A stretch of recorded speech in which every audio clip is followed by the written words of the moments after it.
Baik, halo semua sahabat penggerak semuanya yang ada di rumah. Selamat datang di podcast Cerdik, cerita dunia pendidikan.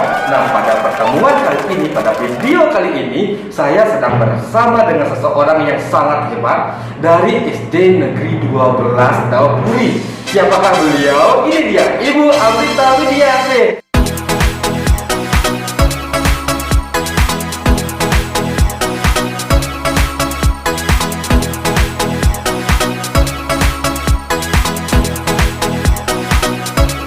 Tidak plok ya rasanya kalau tidak orang yang bersangkutan menceritakan dirinya sendiri ya. Baiklah Ibu Amrita Widiase, silakan sampaikan kepada para sahabat penggerak di rumah semuanya tentang seperti apa sih itu Ibu Amrita Widiase. Ayo Ibu, silakan. Selamat pagi sahabat penggerak semuanya. Apa kabar? Semoga semuanya dalam keadaan sehat. Om Swastiastu. Baik semuanya sahabat penggerak yang ada di rumah, perkenalkan nama saya Ibu Amrita, bisa dipanggil Ibu Mita. Saat ini saya bertugas sebagai PLT SD Negeri 12 Daopuri. Mungkin sedikit perkenalan dari saya. Saya lahir di Tabanan tanggal 16 Juli 1987. Sebelumnya saya bertugas di SD Negeri 19 Majutan. Untuk prestasi mungkin tidak banyak, hanya satu mungkin. Pada tahun 2019 lalu kebetulan saya juara 1 OGN tematik orientasi. Ya. Iya, bagus sekali ya. Meskipun cuma satu prestasi yang didapatkan oleh Ibu Mita, tetapi itu sangat luar biasa ya. Belum tentu loh guru-guru lain bisa mencapai hal tersebut ya. Nah, kita lanjut ke pertanyaan selanjutnya. Nah, Ibu Mita, Ibu kan sekarang kepala sekolah di SD Negeri 12 Daopuri ini sudah berapa tahun Ibu? Kebetulan saya baru setahun Bapak. 1 tahun. Nah, selama 1 tahun Ibu menjabat sebagai kepala sekolah di SD 12 Daopuri ini, apa saja yang sudah Ibu lakukan? Bisa diceritakan pada teman-teman di rumah ya? Wah, luar biasa. Terima kasih Bapak Suhendra. Yang saya alami mungkin nano-nano ya. Nano-nano? Iya. Ya, apa itu nano-nano? Bisa diceritakan untuk menarik? Asin semuanya. Pertama kali saya sampai di SD Negeri 12 Daopuri, itu kebetulan kami tidak punya perpustakaan. Sementara di sisi lain, anak-anak kita kan harus mengikuti AKM ya Pak ya. Jadi anak-anak kita tentunya mungkin harus memiliki kemampuan literasi yang sangat bagus, tetapi sarananya tidak ada. Jadi pada saat itu saya ingin berkomunikasi dengan komite sekolah, tetapi kebetulan komite pengurusnya itu masih yang lama dan yang tersisa mungkin hanya ketuanya saja Bapak. Jadi jika ingin berkomunikasi dengan beliau mungkin agak ada tantangan ya. Jadi saya berpikir gimana sih caranya supaya saya bisa merangkul masyarakat. Jadi kita bisa berkolaborasi bersama untuk mengembangkan kemampuan literasi anak-anak kita di SD Negeri 12 Daopuri saat itu. Akhirnya saya ingin mencoba melakukan kunjungan waktu itu Pak. Waktu itu masih pandemi. Kebanyakan orang tua siswa itu mengeluh karena anak-anaknya mengalami kesulitan belajar. Jadi dari sana saya berpikir gimana ya kalau saya kunjungan ke rumah siswa. Siswa itu membentuk kelompok kecil, ya dengan protokol kesehatan lah tentunya Bapak ya, tidak rame-rame, hanya 4 orang per rumah biasanya. Sebentar. Iya. Ya, potong dulu ya. Iya, Jadi Ibu melakukan kunjungan ke rumah-rumah siswa, iya, mengajarkan mereka di masa pandemi ini. Iya. Luar biasa sekali ya. Ini pasti akan menginspirasi teman-teman semuanya Bu ya, apalagi sekarang daring lagi. Iya kan, aduh. Bisa Ibu lanjutkan kembali ceritanya? Baik Bapak. Waktu itu saya coba pendekatan ke orang tua, saya tanya bagaimana kalau misalnya saya berkunjung ke rumah Bapak dan Ibu, tetapi kita berkelompok ya, hanya 4 orang dan patuhi protokol kesehatan tentunya. Orang tuanya setuju? Orang tuanya kebetulan sangat antusias. Nah dari sana saya berpikir, kalau saya bisa tahu, kan saya ini baru di 12 Daopuri ya Pak ya, lingkungan saya belum tahu, jadi mungkin hanya itu satu-satunya cara saya mengenal profil orang tua anak didik saya, seperti itu. Jadi saya kunjungan ke rumah. Nah di sana kan saya kebetulan berkaitan dengan literasi kan Pak ya. Saya bawa buku cerita. Iya, saya bawa buku cerita. Misalnya nih anak-anak saya mau belajar tentang sumber daya alam. Saya bawa buku cerita yang berkaitan dengan matahari. Nah, dari cerita matahari itu nanti saya hubungkan ke pembelajaran yang akan saya ajarkan ke anak didik saya.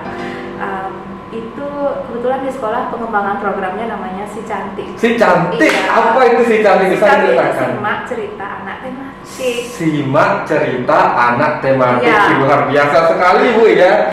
Nah, Oke, setelah ya. saya membelajarkan itu, Mhm. setelah saya bercerita ya Bapak ya, saya hubungkan isi cerita itu dengan pembelajaran yang akan saya berikan ke anak didik saya. Jadi mainnya dapet, ceritanya dapet, dan pengetahuannya juga masuk.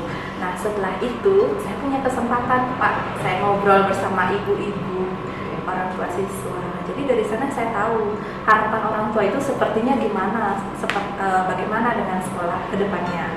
Nah dari sana saya dapat profil orang tua siswa, terus menjalin komunikasi. Semakin hari semakin dekat dan komite juga bisa terbentuk akhirnya. Ada pengurusnya sekarang. Kami sudah punya pengurus komite SD Negeri 12 Tempur. Dari kegiatan tersebut Ibu minta mendapatkan Iya. trust dari masyarakat Oke, ya. untuk membangun trust itu mungkin perlu perjuangan. Mungkin teman-teman di rumah sahabat penggerak bisa meniru ya apa yang dilakukan oleh Ibu Mita, melakukan kunjungan ke rumah-rumah siswa untuk memberikan pengetahuan, membangun kecintaan membaca mereka, dan juga sekaligus untuk mengetahui seperti apa kebutuhan belajar dari siswa. Nah Ibu Mita, saya ingin bertanya lagi nih, apakah kegiatan tersebut masih dilakukan hingga hari ini? Baik Bapak, karena kemarin itu sebenarnya kunjungan itu kan saya free ya Bapak ya. Oh gratis? Iya, saya lakukan itu di sore hari setelah kegiatan kewajiban saya di sekolah selesai.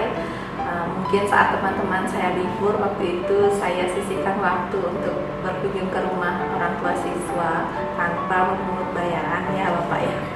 Nah karena waktu itu orang tua sangat antusias, inginnya sih saya lanjutkan terus Bapaknya. Tapi karena kebetulan dari pemerintah Kota Denpasar sendiri mulai menerapkan PTM terbatas, jadi saya sudah bisa bertatap muka nih dengan anak-anak. Kebetulan kegiatan itu saya sampai sekarang tidak saya lanjutkan kembali. Saya fokus untuk melaksanakan kegiatan pembelajaran di sekolah dengan PTM terbatas. Sekarang di Kota Denpasar kembali diberlakukan pembelajaran daring karena terjadi peningkatan kasus COVID-19 khususnya di lingkungan sekolah. Nah, menurut Ibu Mita, faktor apa saja yang menyebabkan terjadinya hal tersebut? Bisa diceritakan Bu Mita? Baik Bapak Suyendra, terima kasih. Mungkin menurut saya pribadi, hal yang menyebabkan terjadinya peningkatan kasus itu adalah kembali ke kebiasaan anak-anak kita. Kebiasaan anak-anak kita yang belum terbangun untuk menerapkan protokol kesehatan dengan ketat. Kita kan di sekolah sudah berusaha ya Bapak ya menerapkan, mulai dari datang kita cek suhu, lalu cuci tangan, menggunakan hand sanitizer dan sebagainya. Tapi ketika anak-anak kita bertemu dengan temannya yang sekian lama sebelumnya tidak pernah dijumpai, sekarang bisa berinteraksi. Kadang mungkin anak-anak kita lengah melepaskan masker ataupun bersin, seperti itu Bapak. Kemudian kalau dalam perjalanan pulang, mungkin anak-anak kita bertemu dengan orang lain, di mana semua orang itu harus ikut berperan menurut saya Bapak. Iya, semua. Iya, sampai di rumah anak kita mungkin tidak cuci tangan atau lupa mengganti baju yang sudah digunakan sebelumnya ke sekolah itu, seperti itu Bapak. Jadi menurut saya semua orang harus terlibat. Iya. Kuncinya semua orang harus terlibat untuk mengubah kebiasaan dari para siswa itu untuk tetap menjaga protokol kesehatan, entah itu di sekolah, di luar sekolah, atau di rumah. Ya gitu maksudnya Bu ya? Iya Bapak. Iya. Nah, di masa pembelajaran daring seperti saat ini, apakah Ibu memiliki rencana atau strategi dalam memberikan pembelajaran yang berpihak kepada siswa? Bagaimana Ibu Mita? Apakah Ibu punya? Silahkan diceritakan kepada sahabat penggerak di rumah. Baik sahabat penggerak dan Pak Suyendra, izinkan saya bercerita mungkin sedikit tentang kondisi sekolah kami SD Negeri 12 Tempuri. Kebetulan di sekolah selama penerapan pembelajaran daring, guru-guru kami menggunakan kebanyakan fitur Google ya Bapak ya. Jadi menggunakan Google Classroom, Google Form, kadang dengan Quizzes. Kemudian dalam sesekali waktu diadakan Zoom dengan siswa. Biasa sekali ya Bu ya. Nah, bagaimana dengan siswa-siswa yang terkendala dengan pembelajaran daring Ibu? Misalnya nggak punya kuota, jaringan internet tidak ada, yang seperti itu bagaimana Ibu untuk memecahkan masalahnya? Baik Bapak, yang kasus seperti itu kami coba bantu dengan di mana siswa itu menyetor tugas di sekolah secara manual. Jadi guru-gurunya, Bapak Ibu guru kami tetap menginformasikan tugas itu lewat WhatsApp. Kan hampir semua siswa kami tergabung dalam grup WhatsApp tersebut. Jadi di grup itu diinformasikan tugasnya, lalu siswa menyetor tugas secara manual ke sekolah. Itu pun berperiode mungkin seminggu sekali. Ya. Untuk menghindari kerumunan. Untuk menghindari kerumunan dan menggunakan nomor urut. Ya, baik. per sesi. Apakah kunjungan langsung itu akan diberlakukan kembali? Apabila hal tersebut memungkinkan, tentu saja kami akan coba Bapak. Iya, karena ini kan untuk melakukan hal tersebut memerlukan sebuah keikhlasan Bapak, karena kan itu tidak berbayar. Iya. Jadi tidak semua mungkin bisa seperti itu, harus ada keinginan dari dalam hati. Iya, seperti itu Bapak. Ya, luar biasa sekali ya langkah-langkah yang sudah diambil oleh Ibu Mita dalam rangka memberikan pembelajaran yang berpihak kepada murid di SD Negeri 12 Dampuri ini. Nah, sekarang terkait dengan pendidikan guru penggerak. Nah, Ibu kan juga seorang guru penggerak ya, angkatan berapa Ibu? Angkatan 1. Angkatan 1. Nah, dari sekian banyak ilmu yang diperoleh dari program tersebut, bisa nih diceritakan kepada teman-teman yang ada di rumah, kepada sahabat penggerak yang ada di rumah, ilmu apa saja yang sudah Ibu terapkan? Bisa diceritakan salah satu saja. Baik Bapak, yang sangat berkesan bagi saya Bapak, ketika kita harus membangun modal sosial, ya, dimana yang kita perlukan adalah trust dan komitmen. Kebetulan sudah dibahas juga sebelumnya, diingatkan kembali oleh Bapak Kadis kita dahulu ya Bapak ya, Bapak ini mulia. Beliau mengingatkan jika ingin membangun itu kita perlu trust dari masyarakat. Nah, untuk berkomunikasi dengan masyarakat tentunya kita harus memperhatikan kunci dalam berkomunikasi ya Bapak ya. Asertif ya. Iya. Jadi pemimpin mungkin kita harus lebih banyak mendengar. Karena kita dibekali 2 telinga dan 1 mulut, dimana kita harus lebih banyak mendengar untuk membangun sebuah modal sosial.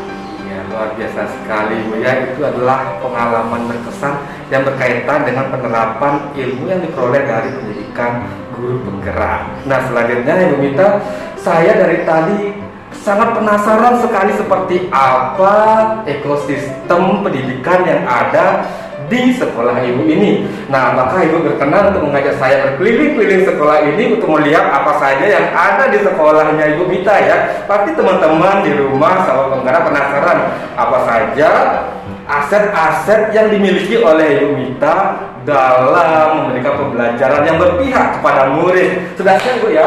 Baik Bapak, sudah siap. Iya, baiklah. Mari kita berkeliling.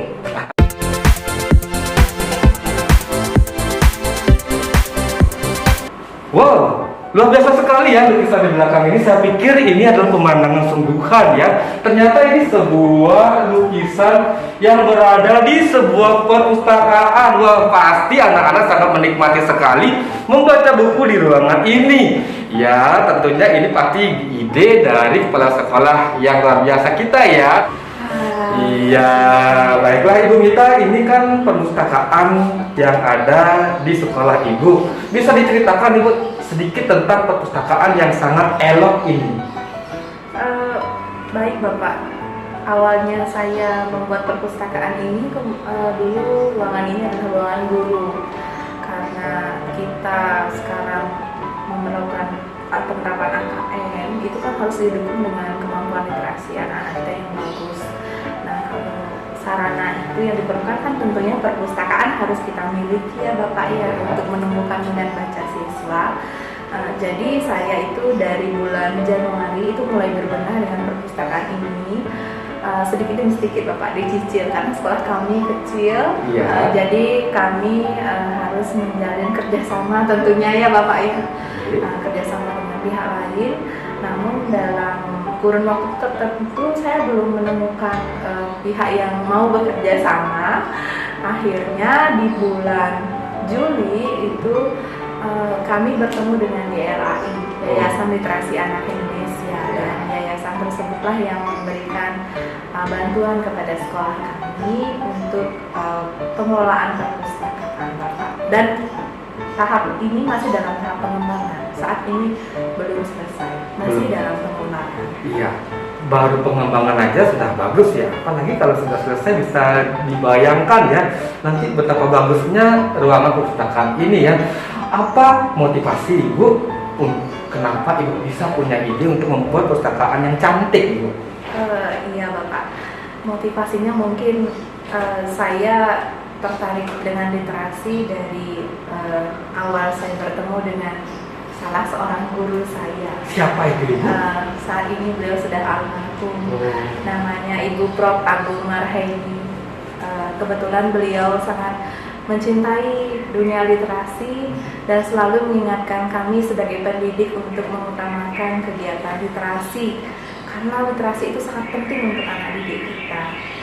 Berawal dari itu Bapak, jadi saya senang juga mendengarkan guru jika bercerita atau kita di rumah mungkin punya anak ya Bapak ya, jadi anak itu kita ajak bercerita. Dari sana kita bisa menemukan minat baca anak-anak kita. Kalau anak-anak kita sudah cinta membaca, maka rasanya mudah bagi kita untuk mengajarkan apapun kepada anak-anak kita.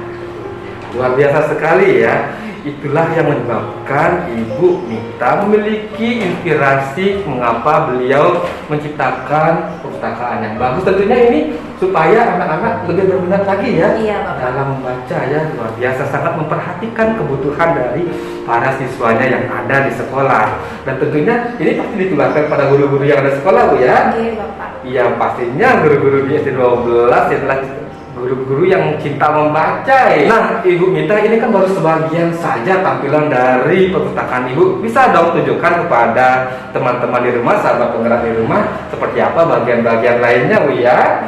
Iya, wah ini lantainya bagus sekali Bu. Iya, ini konsepnya apa nih? Bisa diceritakan kepada teman-teman yang ada di rumah? Baik Bapak, kebetulan konsepnya ini karena perpustakaan kita ramah anak, jadi saya pikir lantainya harus ya anak-anak suka, ada warna-warni seperti itu Bapak. Jadi kami pilihnya karpet seperti ini. Oh iya, dan juga ini bisa melatih numerasi mereka ya. Iya, secara tidak langsung melatih numerasi mereka. Iya, bagus sekali ya. Dan tahan benturan ya, kita nggak promosi ya. Kebetulan ini sumbangan YLAI Bapak. Sumbangan YLAI, Iya. terima kasih banyak ya. Terima kasih Yayasan Literasi Anak Indonesia. Baik Ibu Mita, bisa diceritakan apa itu di belakangnya? Sepertinya sangat menarik ya Bu Mita ya. Baik Bapak Suhendra, kebetulan ini adalah mading dari program literasi si cantik, simak cerita anak tematik. Di sini ada beberapa foto dokumentasi dari kegiatan anak-anak kami selama melakukan kegiatan literasi di rumah. Ini kegiatannya selama pandemi Bapak dan Ibu.